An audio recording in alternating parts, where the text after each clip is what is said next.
KP जे वॾे वज़ीर Suhail Afridi street movement जी तयारी लाइ पीटीआई बानी आज़ादी फोर्स ठाहिण जो ऐलान करे छॾियो।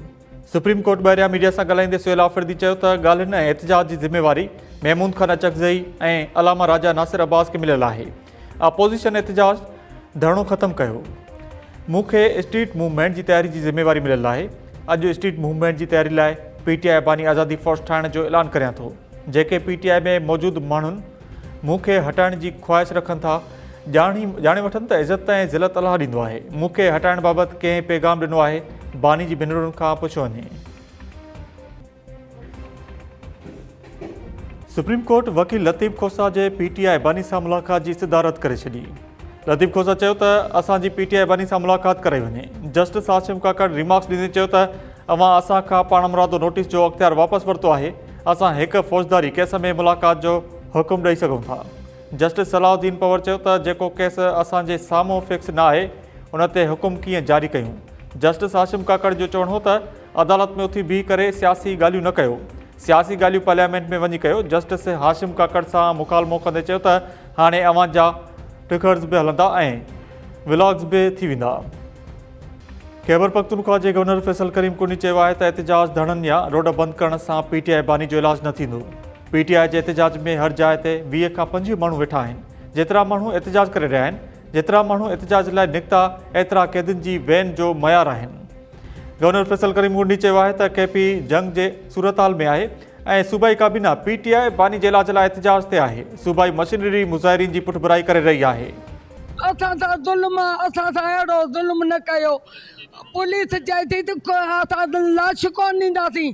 छो पुलिस दफ़ना जनाज़ा पढ़ंदासीं, असां पंहिंजा पाण दफ़नाईंदासीं, असां पंहिंजा घर खणी वेंदासीं। इहा कहिड़ी नाइंसाफ़ी आहे? असांखे पंहिंजो इंसाफ़ ॾियनि। असां घर पंहिंजा पाण क़रीब दफ़नाईंदासीं, असां जनाज़ो पढ़ंदा। असांजा माण्हू हुते 150 माण्हू गुम कयो अथनि, उहे असांखे खपनि अचनि, असां जनाज़ो पढ़ाईंदासीं, असांखे पंहिंजा लाश ॾियनि। सो ई ज़ोरी माना असांजा पंहिंजो पाण बि पुलिस ज़ोरी क़बरूं खणाए ऐं पंहिंजो माना मयतूं पूरे पई।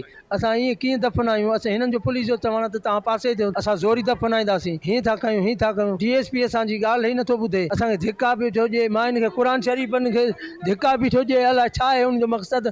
जेके असांजा धरणे मां माण्हू खणी विया पुलिस, उहे ॼण त असां पंहिंजा अज़ीज़ असांजा दफ़नायूं चङी तरह। कहिड़े मुल्क में ऐं कहिड़े रियासतनि में ईअं जबरी ॾाढ हलंदो आहे?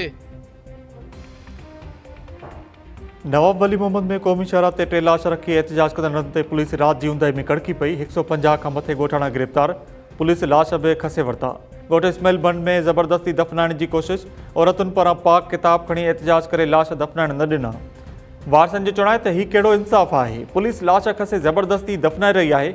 असांजा वारस गिरफ़्तार आहिनि। पंहिंजे अज़ीज़नि खां सवाइ लाश दफ़नाइण न ॾींदासीं। जेसीं ताईं मुख्य जवाबदार हाजन बंड ऐं ॿिया गिरफ़्तार न थींदा ऐं वारस न ईंदा, लाश न दफ़नाया वेंदा। 3 ॾींहं अॻु दे बम्बई में ज़मीन जी तकरार तां हथियारबंदनि 2 ॿारनि समेत 3 ॼणनि खे क़तलु कयो हो। डीएसपी काज़ी अहमद रहीम खोसो चयो आहे त 3 मक़तूलनि जे वारसनि ख़ौफ़ धरणो हुयो। वाक़े जो केस दाख़िल कयो वियो आहे। 12 जवाबदारनि मां 5 जवाबदार गिरफ़्तार कया विया आहिनि। मुज़ाहिरीन धरणो पाण ख़तमु कयो आहे। लाश बि पाण दफ़नाइनि पिया। ॻोठाणनि खे तहफ़ुज़ ॾियण लाइ पुलिस आई। रोड बंदि करण जी इजाज़त न मिलंदी।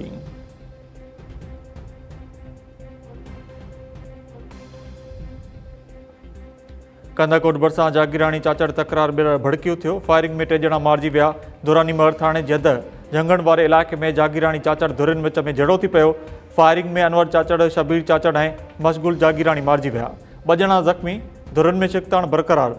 इलाइक़े में ॾका पकड़िजी वियो। धुरियुनि विच में चोरी जे मामले तां तकरार शुरू थियो। इन वक़्त ताईं ॿिन्ही धुरियुनि जा 23 माण्हू क़तलु थी चुका। पुलिस जो चवणु आहे त लाश अस्पताल मुंतक़िल कया विया आहिनि। जवाबदारनि जी गिरफ़्तारी लाइ कोशिशूं कयूं पियूं वञनि।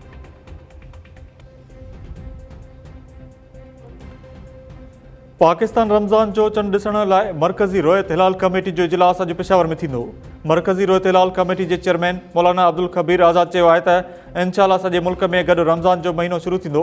चंड ॾिसण लाइ इस्लामाबाद, लाहौर, कराची ऐं कोयटा में ज़ोनल कमेटीज़ जा बि इजलास थींदा। सिपारको जो चवणु आहे त मुल्क में पहिरियों रोज़ो सुभाणे थियण जो इम्कानु आहे। चंड ॾिसण जो हतमी ऐलान मरकज़ी रोयत हिलाल कमेटी जो मौलाना अब्दुल ख़बीर आज़ाद कंदो। ऐं T20 वर्ल्ड कप में अॼु पाकिस्तान में बि असां मुआॾो अटकाईंदो। सुपर 8 मरहले में पहुचण लाइ पाकिस्तान खे मैच खटणी पवंदी। हाराइण जी सूरत में पाकिस्तानी टीम वर्ल्ड कप खां ॿाहिरि थी वेंदी। मैच पाकिस्तानी वक़्त मूजिबि मंझंदि 2:30 वॻे शुरू थींदी। बरसाति जो बि इम्कान। बरसाति सबबि मैच रद्द थियण जी सूरत में बि क़ौमी टीम सुपर 8 मरहले लाइ क्वालिफाई करे वेंदी।